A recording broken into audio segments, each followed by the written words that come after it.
दोस्तों, आज हम एक ऐसी चर्चा शुरू करने वाले हैं जो सिर्फ एक कहानी नहीं बल्कि एक सदियों पुरानी क्रांति है। एक छोटे नटखट से कृष्ण की कहानी जिन्होंने एक बहुत ही प्यारे और अनोखे तरीके से पूरे समाज की सोच बदल दी। ये गोवर्धन लीला का विश्लेषण है।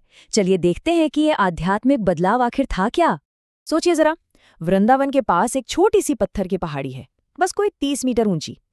अब सवाल ये है कि इतनी साधारण सी जगह ने इतनी बड़ी आध्यात्मिक क्रांति को कैसे जन्म दे दिया। मतलब इस छोटे से पर्वत ने पूरे समाज के धर्म को देखने का नजरिया ही बदल दिया। आखिर ये हुआ कैसे? इसका जवाब छिपा है उस दौर के गांव वाले माहौल में। तो चलिए सबसे पहले बात करते हैं चैप्टर 1, द पैस्टोरल वर्ल्ड, यानी उस समय के ग्रामीण परिवेश की। आइए उस प्राचीन ब्रज क्षेत्र और वहां के जीने के तरीके को थोड़ा समझते हैं। उस हरियाली से भरी दुनिया के बिल्कुल बीचों बीच स्थित था गोवर्धन पर्वत, जिसे हम गिरिराज भी कहते हैं। उत्तर प्रदेश में लगभग 8 किलोमीटर लंबा और करीब 25 से 30 मीटर ऊंचा ये बलुआ पत्थर का एक पर्वत है। आज देखने में शायद ये आपको थोड़ा छोटा लगे, लेकिन प्राचीन ग्रंथ बताते हैं कि किसी समय में गोवर्धन एक बहुत विशाल और जीवनदायिनी इकोसिस्टम हुआ करता था। समय के साथ भौगोलिक क्षरण या इरोजन की वजह से इसका आकार जरूर छोटा हुआ है, पर पुराने वक्त में ये घने जंगलों, झरनों और हरी घास से भरा एक अनूठा, जीता जागता पहाड़ था। अब समझने वाली बात यह है कि उस वक्त वृंदावन की पूरी अर्थव्यवस्था, वहां का पशुपालन और खेती पूरी तरह से प्रकृति पर टिकी थी। गायें, डेयरी, घास के मैदान और मौसमी बारिश, यही उनके जीवन का आधार थे। क्योंकि लोगों का पूरा अस्तित्व इन्हीं चीजों पर निर्भर था, तो उनके अंदर एक डर बैठा हुआ था। फसल तभी होगी जब बारिश होगी, है ना? इसीलिए बारिश के देवता इंद्र को खुश करने के लिए हर साल इंद्र यज्ञ होता था। ये एक ऐसी प्रथा थी जो पूरी तरह से डर और असुरक्षा पर आधारित थी। और दोस्तों, यहीं से कहानी एक बहुत बड़ा मोड़ लेती है। हम आते हैं चैप्टर 2, अ थियोलॉजिकल शिफ्ट पर, यानी एक आध्यात्मिक परिवर्तन। ये टकराव देखना वाकई बेहद दिलचस्प है।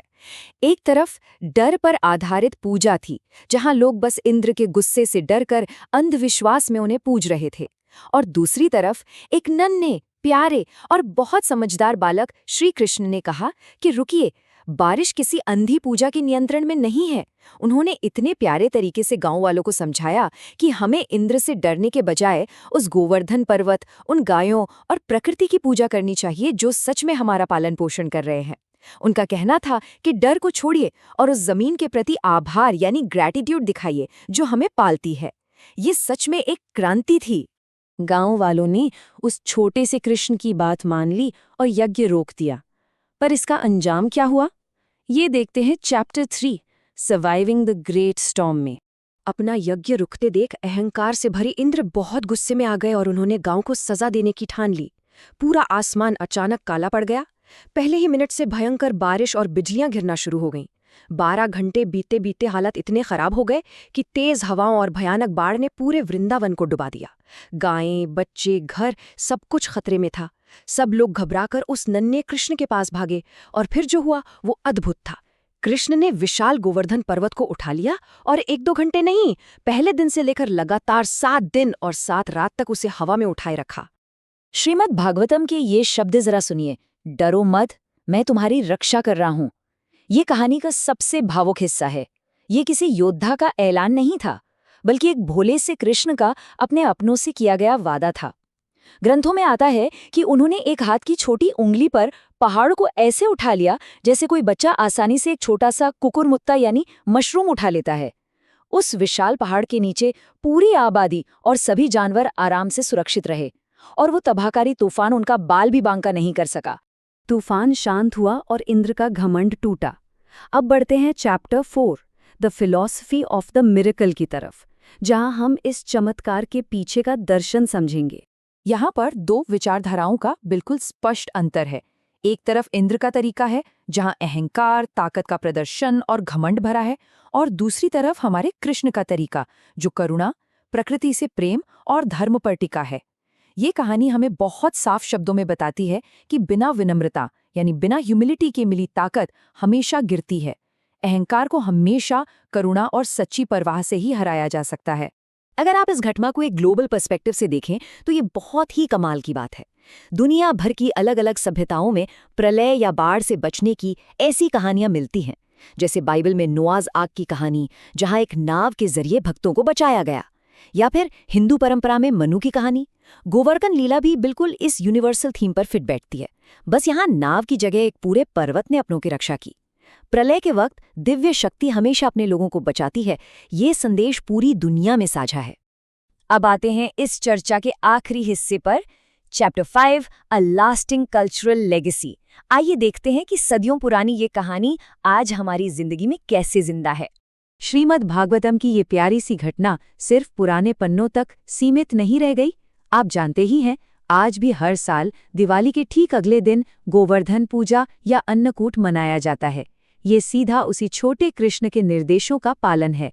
सबसे पहले एक प्रतीकात्मक गोवर्धन बनाया जाता है, फिर वहां सैकड़ों तरह के पकवान भोग के रूप में चढ़ाए जाते हैं, और आखिर में अपने पोषण और रक्षा के लिए कृष्ण और प्रकृति दोनों के प्रति सच्चे दिल से आभार व्यक्त किया जाता है। ये बिल्कुल वही सच्चा ग्रैटिट्यूड है जिसकी शुरुआत उस नन्हे बालक ने की थी। जरा इन संख्याओं पर गौर कीजिए। 14 से 21 किलोमीटर, ये कोई छोटी दूरी नहीं है। ये दर्शाता है गोवर्धन परिक्रमा के विशालता को। एक सच्चे श्रद्धालु के लिए गोवर्धन सिर्फ एक पत्थर का पहाड़ नहीं है, बल्कि वो कृष्ण का ही एक जीता जागता रूप है।